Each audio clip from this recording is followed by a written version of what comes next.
السلام علیکم ورحمۃ اللہ وبرکاتہ۔ الحمد للہ وکفا وسلام علی عبادہ الذین اصطفى، اما بعد فاعوذ باللہ من الشیطان الرجیم، بسم اللہ الرحمن الرحیم۔ الا ان اولیاء اللہ لا خوف علیہم ولا هم يحزنون الذین آمنوا وکانوا یتقون۔ صدق اللہ مولانا العظیم وبلغنا رسوله النبی الامین المتین المختار الکریم ونحن على ذلك لمن الشاہدین والشاکرین والحمد للہ رب العالمین۔ بارگاہ رسالت معاب صلی اللہ تعالی علیہ وسلم میں درود پاک کا ہدیہ پیش کریں۔ اللہم صلی علی سیدنا و مولانا محمد معدن الجود والکرم، منبع العلم والحلم والحکم، والہ واصحابہ الکرام وابنہ الکریم، وبارک وسلم صلاۃ دائمۃ سرمدا ابدا۔ بگرداب بلا افتادہ کشتی، ضعیفان شکستارا تو پشتی، بحق خواجہ عثمان ہارونی مدد کن یا معین الدین چشتی۔ خواجہ ہند وہ دربار ہے اعلیٰ تیرا، کبھی محروم نہیں مانگنے والا تیرا۔ عزیزان گرامی وقار، آج ہم ہمارے سلطان، ہمارے بادشاہ کی بارگاہ میں خراج عقیدت پیش کرنے کے لیے حاضر آئے ہیں۔ دنیا کے ہر خطے میں مسلمان آباد ہیں اور ہر مسلمان کے دل میں اللہ کے ولی کی عظمت ہوتی ہے۔ وہ اولیاء اللہ کو قدر کی نگاہوں سے دیکھتا ہے، لیکن اولیاء کاملین جس خطے میں بھی ہیں، جہاں پر بھی ہیں، وہ سب ہمارے تاج ہیں، لیکن سرکار غریب نواز رضی اللہ تعالیٰ عنہ کا حق ہم پر زیادہ اس لیے ہے کہ ہم ان کے ہم وطن ہیں، ان کے اسی ہند میں رہتے ہیں جس کی سلطنت اللہ نے انہیں پچھلے 800 سالوں سے نواز رکھا ہے۔ عزیزان گرامی، یہ وہ غریب نواز القاب میں معین الدین، سلطان الہند، عطائے رسول، خواجہ خواجگاں سیدنا حسن چشتی رضی اللہ تعالیٰ عنہ، سنجری بھی ہیں، چشتی بھی ہیں، اجمیری بھی ہیں۔ اس مقدس بارگاہ میں ہم کچھ خراج عقیدت پیش کرنے سے پہلے کچھ باتوں کی طرف قرآن و حدیث کے ذریعے سے آپ کے دل و دماغ میں ابتدائی باتیں پہنچانے کی ضرور کوشش کروں گا۔ سب سے پہلی بات تو یہ ہے کہ رسول کریم صلی اللہ تعالی علیہ وسلم نے ارشاد فرمایا، عند ذکر الصالحین تنزل الرحمہ، جب اللہ کے صالح اور نیک بندوں کا ذکر کیا جاتا ہے تو رحمتیں اترتی ہیں۔ ان بزرگوں کا ذکر کرنا ہمارے مقدر میں آیا ہے اس لیے کہ ہم اللہ کی رحمت کے طلبگار ہیں۔ ذکر ان کا ہوتا ہے، رحمت اللہ اتارتا ہے، یہ حدیث پاک میں ہے۔ اور قرآن کی طرف جب چلے تو قرآن نے ان کے ہی متعلق تو فرمایا، یا ایھا الذین آمنوا اتقوا اللہ وکونوا مع الصادقین، اے ایمان والو اللہ سے ڈرو اور سچوں کے ساتھ رہو۔ اب سچوں کے ساتھ رہنے کا حکم ہے تو پھر اس اجمیر کے داتا و خواجہ سے سچا ہمارے ہندوستان میں ہے کون ہے؟ اور سچائی کیا ہے انہوں نے ہندوستان کو بتائی ہے۔ یہ دو چیزیں اپنے ذہن و دماغ میں رکھیں کہ ہم جب کبھی کسی ولی کی یاد منانے کے لیے بیٹھتے ہیں تو یہ بہت سارے لوگوں نے آج افواہ جو پھیلا رکھی ہے، یہ بریلویوں کا طریقہ ہے۔ یہ بریلوی عرس منانے والے، اولیاء کی باتیں کرنے والے ہیں۔ کاش وہ اس بات کو سمجھ جاتے کہ یہ عقیدہ بریلی کا نہیں، قرآن کا ہے اور میرے مصطفیٰ کا ہے۔ قرآن نے کہا اولیاء کا ذکر کرو اور ان کے ساتھ رہو، اور قرآن تو یہ بھی کہتا ہے خبردار، اللہ کے ولیوں کو نہ کوئی خوف ہے نہ انہیں کوئی غم ہے۔ اور حدیث پاک میں میرے آقا صلی اللہ علیہ وسلم فرماتے ہیں جب جب ذکر کرو گے اللہ کی رحمتیں اتریں گی۔ اور رہی بات دشمنی کی تو سوچنا بھی مت، من عادى لي وليا فقد آذنته بالحرب، اللہ رب العزت خود فرماتا ہے اے محبوب آپ فرما دیں جس نے میرے کسی ولی سے دشمنی کی میں اس کو اپنے ساتھ جنگ کرنے کا اعلان کرتا ہوں، آئے میرے ساتھ وہ جنگ کرے، مجھ سے لڑے۔ یہ رب ذوالجلال کو گوارا نہیں کہ اس کے دوستوں کو کوئی ستائے، اس کے محبوبوں کو کوئی پریشان کرے۔ ایک بات یاد رکھنا، اولیاء کاملین میں اکثر اولیاء تو بڑے جمالی رہے ہیں، بہت ہی صبر و تحمل والے رہے ہیں، کبھی انہوں نے پلٹ وار کسی پر نہیں کیا، نہ زبان سے نہ ہاتھ سے، اکثر اولیاء کاملین۔ لیکن ان کے کسی کو ہلاکت کی دعا نہ کرنے سے کوئی یہ نہ سمجھ لے کہ وہ انہیں ستا کر بچ جائے گا، بلکہ رب ذوالجلال کبھی ایسوں کو خالص چھوڑتا نہیں، بلکہ وہ انتقام حقیقی اس انداز سے لیتا ہے کہ قیامت تک آنے والوں کے لیے وہ شخص عبرت بن جاتا ہے، وہ شخص عبرت بن جاتا ہے۔ جس نے بھی اولیاء کاملین کی دشمنی پالی، اللہ رب العزت نے اسے دنیا میں ایسا ذلیل کیا کہ وہ رہتی دنیا تک لوگوں کے لیے ایک عبرت کا نشان بن گیا ہے۔ اکثر کو دیکھیں آپ، یا تو نبیوں سے دشمنی کرنے والے ذلیل ہوئے، یا اللہ کے اولیاء سے دشمنی کرنے والے ذلیل ہوئے۔ فرعون اللہ رب العزت کی بارگاہ میں جو سرکشی کرنے لگا تھا، فقط ایک نبی کے ضد میں، نبی کی مخالفت میں، موسیٰ علیہ السلام سے اسے حسد اور دشمنی پیدا ہوئی۔ تو یہ اچھوں کی دشمنی جانتے ہیں آپ کہاں تک لے جاتی ہے؟ اس کے عقیدے کی طرف لے جاتی ہے۔ میں نے ایک مثال اس سے پہلے بھی بتائی تھی، جب دشمنی ہوتی ہے تو یہ بات ضرور یاد رکھنا کہ کس ٹائپ کی دشمنی کر رہے ہو اور کس سے کر رہے ہو، اور اس کے بعد پھر اس سے دشمنی ہونے کے بعد جو نقصانات ہوتے ہیں۔ میری اگر کسی ڈاکٹر سے دشمنی ہو گئی تو ہوتا کیا ہے، انسان کی فطرت ہے، ڈاکٹر تو ہماری نظروں میں گرا ہی گرا، اس کی ڈگری بھی گر گئی، اور ہم نے اس کی ڈگری کو نکار دیا کہ یہ کون سی ڈگری لے کے بیٹھا ہے، جھوٹا ہے۔ اور اس کے بعد اگر وہ اپنی ڈگری کی سرٹیفکیٹ دکھا بھی دیا تو دشمنی کی وجہ سے ہم اس میں عیب تلاش کرنے شروع کریں گے کہ اس کی ڈگری میں یہ خامی ہے، اس کی ڈگری کمال کو نہیں پہنچی ہوئی۔ دشمنی شخص سے تھی لیکن بڑھتے بڑھتے اس کی ڈگری تک پہنچ گئی۔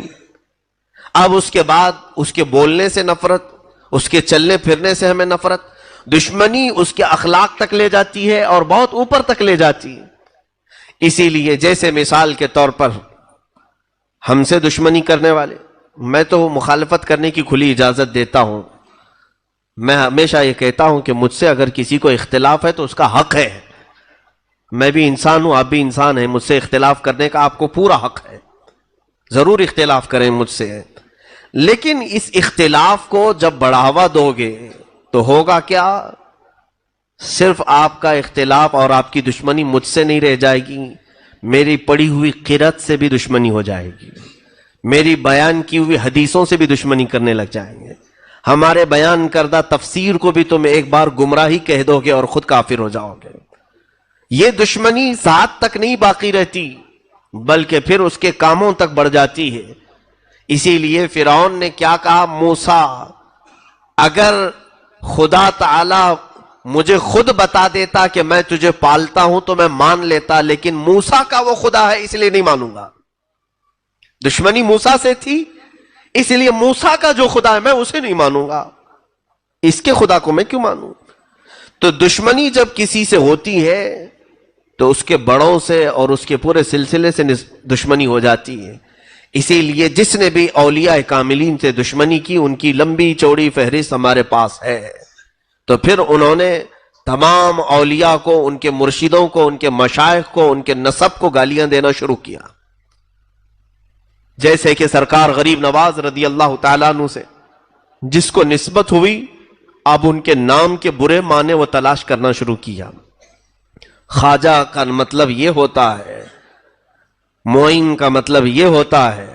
دشمنی کسی ولی سے تھی اور وہ ان الفاظ کی تحقیق میں چل پڑا اور نادان ایسے منہ کی کھایا اور دھوکہ کھایا کہ رسول پاک صلی اللہ علیہ وسلم تک دشمنی کر لیا۔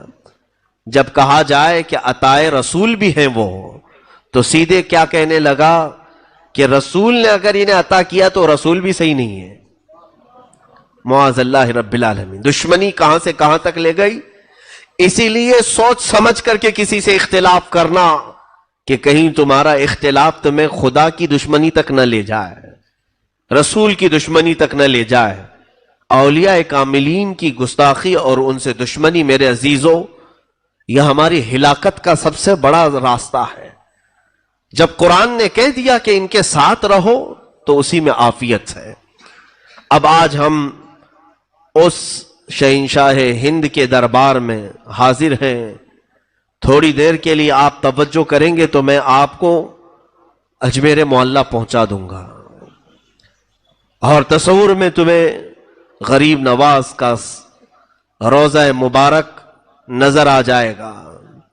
اور ہم صرف اجمیر نہیں, ان کے آبائی وطن پہنچتے ہیں جہاں سرکار غریب نواز رضی اللہ تعالیٰ عنہ کی ولادت باسعادت ہوئی. سنجر کا وہ علاقہ, غریب نواز کے والد گرامی سید غیاث الدین رضی اللہ تعالیٰ عنہ اور ان کی والدہ بی بی ام الورا, دونوں حافظ قرآن تھے, دونوں عالم تھے, ماں بھی اور باپ بھی. اور یہ تقریباً 537 ہجری کے قریب کا کچھ واقعہ ہے. سنجر کا علاقہ مشہور تھا, پورے کے پورے علاقے میں جو لوگ رہتے تھے وہ کوئی ایسا نہیں تھا جو تہجد نہ پڑھتا ہو. پورے گاؤں میں, اس سنجر میں جہاں پر غریب نواز کی پیدائش ہوئی, پورا علاقہ تہجد گزار تھا. تہجد میں کسی کی قضا نہیں ہوتی تھی, اس میں وہ لوگ کمپٹیشن کرتے تھے, سبقت لے جاتے تھے. ایک رات ایسی آئی 13 رجب المرجب, تاریخ یہ بتائی گئی ہے, 13 رجب کی تاریخ تھی, اور آسمان پر آدھی رات میں ہی سفیدی ظاہر ہو گئی, اور اتنی سفیدی سی آئی کہ لوگوں کو گمان ہونے لگا کہ صبح صادق ہو چکی. صبح کی سفیدی جیسے نمودار ہوتی ہے, آدھی رات میں ہی سفیدی ظاہر ہوئی. تو جس کی آنکھ کھلی وہ بے ساختہ دوڑتا ہوا باہر آیا کہ ہائے میری تہجد قضا ہو گئی. سوئے ہوئے تھوڑی سی آنکھ کیا لگی کہ آنکھ کھلی تو دیکھا روشنی ہے, اور جب صبح کی روشنی آ گئی تو تہجد کا وقت ختم ہوا. سنجر کے علاقے میں یہ خبر پھیلی, اور جتنے متہجد تھے, جتنے تہجد گزار تھے, سبوں کو ظاہر سی بات ہے وہ بزرگوں کا تال میل بہت اچھا تھا کہ ایک عبادت کرتا تو دوسرے کو اٹھا بھی دیتا تھا, دوسرے کو تعاون بھی کرتا تھا. سارے لوگ جمع ہونا شروع ہو گئے کہ کیا حال ہے, کیا حال ہے. اس میں موجود کئی عمر دراز بزرگوں نے کہا ہمیں تو نہیں لگتا کہ ہم سے غفلت ہوئی, لیکن یہ اجالا کچھ اور بتا رہا ہے. وہ سب سنجر کی جامع مسجد کے قریب پہنچے تو دیکھا جامع مسجد کے خلف میں قریب میں ایک گھر پر آسمان سے جھماجھم نور کی روشنی برس رہی ہے, نورانی قندیل لٹکی ہوئی ہے. اور وہ گھر پتہ کرنے پر معلوم ہوا کہ حضرت غیاث الدین رضی اللہ تعالیٰ عنہ کا گھر ہے, بی بی ام الورا کا گھر ہے. تو کئی تہجد گزار بزرگ وہاں پر جمع ہوئے کہ آدھی رات میں اجالا اور ان کے گھر سے اجالا. ابھی یہ سب کشمکش میں تھے کہ غیاث الدین کا دروازہ کھلا, ایک دایا باہر آئی اور معین الدین کی ولادت کی خوشخبری سنائے. حسن چشتی رضی اللہ تعالیٰ عنہ غریب نواز کی ولادت کی تاریخ میں لکھا گیا ہے آدھی رات میں پورا سنجر روشن تھا. رات آدھی ہے اور تہجد پڑھنے والے اس گمان میں آ گئے تھے کہ صبح ہو گئی اور ہماری تہجد قضا ہو گئی. لیکن پتہ کرنے پر, جانکاری حاصل کرنے پر یہ معلوم ہوا کہ یہ نہ صبح ہوئی ہے نہ سفیدی ہوئی ہے, بلکہ یہ کوئی اور صبح معین الدین لے کر کے آیا ہے. کفر کے ظلمات میں, شرک کے اندھیریوں میں معین الدین نام کا ایک چہرہ ایسی سفیدی لایا ہے کہ یہ سفیدی اب وہاں سے نکلی تو ہندوستان میں آئی, اور ہندوستان میں بھی جب وہ آئے تھے یقیناً یہاں بھی بہت اندھیرا چھایا ہوا تھا. کفر کا اندھیرا, شرک کا اندھیرا, جادو کا اندھیرا, بدعات کا اندھیرا, خرافات کا اندھیرا. لیکن جیسے ہی یہ چاند طلوع ہوا انہی اندھیریوں میں خوب 90 لاکھ کو روشن بھی کر گیا۔ عزیزان گرامی، معین الدین حسن چشتی رضی اللہ تعالیٰ عنہ کی ولادت باسعادت کے بعد ان کے والد ان کی اہلیہ سے، اپنی اہلیہ سے کہتے ہیں، ام الورا سے، بچے کا نام کیا رکھنا چاہیے؟ ام الورا کہتی ہیں، مشورہ چل رہا تھا شوہر بیوی میں، پہلا بچہ ہے تو ماں کہتی ہے سرکار غریب نواز کی، ہمیں مشورے کی ضرورت نہیں، بلکہ میں اس بچے کے حمل کے دوران کئی بڑے مشائخ کو خواب میں دیکھا ہے اور انہوں نے مجھے مبارکبادی دیتے ہوئے کہا ہے کہ تیرا پیٹ حسن ہو، تیرا مولود حسن ہو۔ حسن کا مطلب ہوتا ہے خوبصورت، جمال والا۔ تو یہ مشائخ نے میرے حمل کے دوران مجھے رات میں کئی ایسی خوشخبریاں سنائی تھی کہ تیرا پیٹ، تیرا شکم حسن ہو اور تجھ سے پیدا ہونے والا حسن ہو۔ حسن کا مطلب خوبصورتی، تو کیوں نہ ہم ان مشائخ کی اسی بشارت پر بچے کا نام حسن رکھتے ہیں۔ اور پھر جب ان دونوں نے حسن نام رکھا تو غیب سے ندا آنے لگی، حسن معین الدین، حسن معین الدین، یعنی یہی حسن ہے جو دین کی مدد کرے گا۔ معین کا مطلب ہوتا ہے مدد کرنے والا۔ اب یہ بچپن کی آپ کی ولادت کے بعد پرورش جو ہوئی، اب اس میں بتانے کی چندہ ضرورت نہیں، آپ کو میں بات بتا دوں۔ سرکار غریب نواز رضی اللہ تعالیٰ عنہ آل رسول ہیں، سیدہ کائنات فاطمۃ الزہرا رضی اللہ تعالیٰ عنہ کی آل، جو حضرت امام حسین اور حضرت امام حسین رضی اللہ تعالیٰ عنہ سے امام زین العابدین، یہ جو سلسلہ چلا ہے، اور سیم ٹو سیم سلسلہ جو غوث پاک کا ہے وہی سلسلہ سرکار غریب نواز کا ہے، سیم۔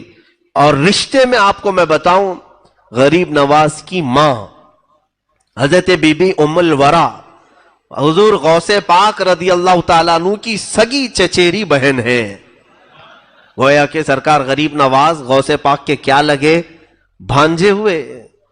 بی بی ام الورا غوث پاک کی بہن ہے، چچا کی بیٹی ہے، اور حضرت غوث پاک کا جو حسینی سلسلہ ہے باپ سے، وہ حضرت خواجہ معین الدین کی ماں سے حسینی سلسلہ ہے۔ اور غوث پاک رضی اللہ تعالیٰ عنہ کا والدہ ماجدہ سے حسینی سلسلہ ہے، اور ان کا والدہ ماجدہ کا سلسلہ حسنی ہے۔ دونوں میں اتنی مشابہت ہے کہ وہ حسنی اور حسینی سید ہیں، اور یہ بھی حسنی اور حسینی سید ہیں، نجیب الطرفین ہیں۔ اب ایک اور روایت یہ ہے کہ سرکار دو عالم صلی اللہ تعالیٰ علیہ وسلم سے لے کر غریب نواز رضی اللہ تعالیٰ عنہ تک جتنے بھی آپ کے آبا و اجداد آئے، آپ کے والد، آپ کے دادا، آپ کے پردادا، لے کر کے حضور صلی اللہ علیہ وسلم تک، ان کے داداؤں میں جتنے بھی تھے سب کے سب عالم باعمل اور متقی پرہیزگار اللہ کے ولی گزرے۔ اس میں سے ایک بھی کوئی عام آدمی نہیں ہے، ہر ایک اپنے وقت کا قطب ہے۔ ظاہر سی بات ہے حضور پاک صلی اللہ تعالیٰ علیہ وسلم کی وہ امانت جس گھر میں قطبوں کے ذریعے سے، اقطاب کے ذریعے سے آئی ہو، تو پھر اس کی تربیت کس شان سے ہو رہی ہوگی۔ آپ بچپن میں ہی حافظ قرآن بنے۔ سرکار غریب نواز رضی اللہ تعالیٰ عنہ کا سب سے پسندیدہ مشغلہ قرآن کی تلاوت، کہیں پر بیٹھے قرآن پڑھتے تھے، گھر میں بیٹھے قرآن، باہر بیٹھے قرآن۔ ان کے والد جب آپ کی عمر مبارک 14 سال کی تھی، فرماتے ہیں معین الدین کو کہیں پر بھی کسی کام پر لگایا جائے وہ قرآن کی تلاوت میں رہتا اور کام خود بخود ہوتے رہتے تھے۔ ایسا کئی مرتبہ ہوا۔ اب غریب نواز رضی اللہ تعالیٰ عنہ کے والد ماجد جب ان کی عمر 14 سال کے قریب تھی، وصال پاک ہے، اور صرف ابھی 1.5 سال نہیں ہوا تھا کہ والدہ ماجدہ بھی وفات پا گئیں۔ آپ کی وراثت میں، باپ کی وراثت میں سرکار غریب نواز کو صرف ایک چھوٹا سا باغیچہ انگوروں کا اور کچھ پھلوں کا اور ایک پنچکی آئی، جس سے آپ اپنا گزر بسر فرما رہے تھے۔ اور حال یہ تھا کہ باغیچے میں غریب نواز رضی اللہ تعالیٰ عنہ خود اپنے ملفوظات میں فرماتے ہیں ان کا کام تھا قرآن کی تلاوت، اور اتنی مسحور آواز تھی، اتنی پیاری دلکش آواز تھی کہ چلنے والے راستے پر رک جایا کرتے تھے۔ حتیٰ کہ غیر مسلم بھی غریب نواز کی تلاوت سننے کے لیے کھڑے ہوتے تھے. قرآن پاک کی تلاوت اتنی شاندار انداز میں کرتے تھے. اور فرماتے ہیں کہ جب وہ باغیچے میں تلاوت کرتے رات کے وقت پورے باغیچے کی جھاڑو بھی لگ جاتی, جو پتے گرتے تھے وہ بھی ایک جگہ جمع ہو جاتے تھے. صبح آتے سارا کام پورا مکمل ہو چکا ہوتا. حضور غریب نواز رضی اللہ تعالیٰ عنہ نے فرمایا آخر میرا کام کرتا کون ہے؟ مجھے کسی دن باغیچے میں جھاڑو جھاڑنے کی ضرورت نہیں پیش آئی, اور روزانہ پتے گرتے ہیں درختوں کے, یہ کبھی جمانے کی نوبت نہیں آئی. یہ سوچ کر کے آپ نے ارادہ کر لیا کہ آج کی رات میں باغیچے میں ہی رکتا ہوں اور دیکھتا ہوں کہ جھاڑتا کون ہے. کوئی تو ہوگا جو میرے صبح آنے سے پہلے ہی جھاڑو لگاتا ہے اور پتے جمع کر کے رکھتا ہے. رات کا آخری پہر تھا. صبح صادق سے پہلے اچانک باغیچے میں ہلچل شروع ہوئی. جھاڑو جھاڑنے کی آوازیں اور پتے جمع کرنے کی آوازیں, ڈالیں ٹوٹ رہی ہیں جو سوکھی ہوئی اور ایک جگہ جا کے جمع ہو رہی, لیکن نظر کوئی نہیں آ رہا ہے. یہ کام ہونے لگا تو سرکار غریب نواز رضی اللہ تعالیٰ بیدار تھے, جاگ رہے تھے. آپ قریب چلتے ہوئے آئے, توجہ چاہتا ہوں. آپ نے آواز دی کہ جو کوئی بھی ہے دوست کو دوست سے پردہ نہیں کرنا چاہیے. اگر میری کوئی اتنی مدد کر رہا ہے تو میرا دوست ہی ہوگا, اور دوست کو دوست سے پردہ نہیں کرنی چاہیے, آ جانا چاہیے سامنے. جیسے ہی آپ نے آواز لگائی اچانک 6 لوگ وہاں پر نمودار ہوئے. 6 ایسے بزرگ تھے, ان کی حیت شکلیں بہت ہی اعلیٰ قسم کی اور بہت ہی اونچی. سرکار غریب نواز نے پہلی مرتبہ انہیں دیکھا, پوچھا آپ حضرات ہیں کون؟ تو انہوں نے کہا ہم سب جنات ہیں. جنات ہیں. ان کی عمریں کئی 100 سال کی تھیں. کہا کہ بچپن سے آپ اپنے والد کے ساتھ اس باغیچے میں آتے ہیں اور آپ قرآن کی تلاوت کرتے ہیں, تو ہم آپ کا قرآن کا تلاوت کرنا برسوں سے سن رہے ہیں, اور آپ کا سن کر کے ہمارا قرآن صحیح ہو گیا ہے. ہم قرآن پڑھنے میں تجوید میں غلطیاں کرتے تھے, جب سے آپ کی تلاوت قرآن ہم نے اس باغیچے میں سنی ہماری تلاوت صحیح ہوئی, ہماری تجوید صحیح ہوئی. اس اعتبار سے آپ ہمارے استاد ہوتے ہیں. استاد کا اتنا ادب و احترام تو کرنے کے حق ہمیں بنتا ہے. آپ کے باغیچے کی اگر ہم رکھوالی نہ کریں تو پھر کون کرے؟ ہم آپ کے شاگرد ہیں قرآن کی تلاوت کے اعتبار سے. اس طرح سے یہ بچپن کے حالات ہیں سرکار غریب نواز کے. لیکن کوئی چیز آپ کو غرور اور تکبر میں کبھی مبتلا نہیں کی. جسے کوئی جن آ کر کے کہہ رہا ہو کہ تمہارے کام میں کر دیا کروں گا, وہ پھر فخر سے کیا کیا سوچ لے گا. اب تو جنات میرے قبضے میں ہے, ڈراؤں سب کو. جس کے پاس ہے نہیں وہ جھوٹا بابا آ کر کے لوگوں کو کہتا ہے جنات ہے میرے پاس, جنات ہے ہمارے پاس. عجیب و غریب بات ہے, سرکار غریب نواز رضی اللہ تعالیٰ عنہ کے سامنے ان کے ہزاروں مریدین جنات میں تھے, لیکن کبھی غرور نہیں آیا, کبھی تکبر نہیں آیا. اور پوری زندگی پاک میں کبھی آپ نے جنات کی مدد نہیں لی. یہ ثابت کرنے کے لیے کہ جنات کو اللہ نے انسانوں کے بعد کا مرتبہ دیا ہے, تو اللہ نے جب تمہیں اشرف المخلوقات بنایا ہے تو تم سے جو ادنا ہے ان سے کیوں خدمت لو؟ اپنی حیثیت وہ بناؤ کہ جنات خود تمہاری مدد کے لیے حاضر ہو جائیں. اور وہ سرکار غریب نواز رضی اللہ تعالیٰ عنہ نے توجہ کی نظر بھی نہیں فرمائی ان کے اوپر. کہا ٹھیک ہے جاؤ اپنے کام میں لگے رہو. 2-4 دن گزرے تھے کہ آپ کی عادات جو خصلتیں سیرت نگاروں نے لکھی ہے, بڑی پیاری عادتیں ہیں. کئی ایسے اخلاق جس کو کہا گیا ہے تخلقوا باخلاق اللہ, اللہ کے اخلاق میں اپنے آپ کو ڈھال لو. اللہ کے اخلاق کیا ہیں؟ اخلاق کا لفظ یہ حدیث پاک میں یہ آیا ہے کہ رب تبارک و تعالی جن چیزوں کو پسند فرماتا ہے ان چیزوں کو ڈھال لو اپنی زندگی میں. حضرت معین الدین حسن چشتی غریب نواز رضی اللہ تعالیٰ عنہ کی عادتوں میں بچپن سے غریب نوازی رہی ہے, چھوٹی عمر سے ہی. یہاں تک کہ چھوٹی عمر میں جب آپ کی ولادت ہوئی اس وقت سے لوگوں نے دیکھا ہے کہ آپ کی غریب نوازی کیسی ہے. ایک دن باغیچے میں کام کر کے تھک کر بیٹھے تھے کہ ایک کوئی بزرگ آئے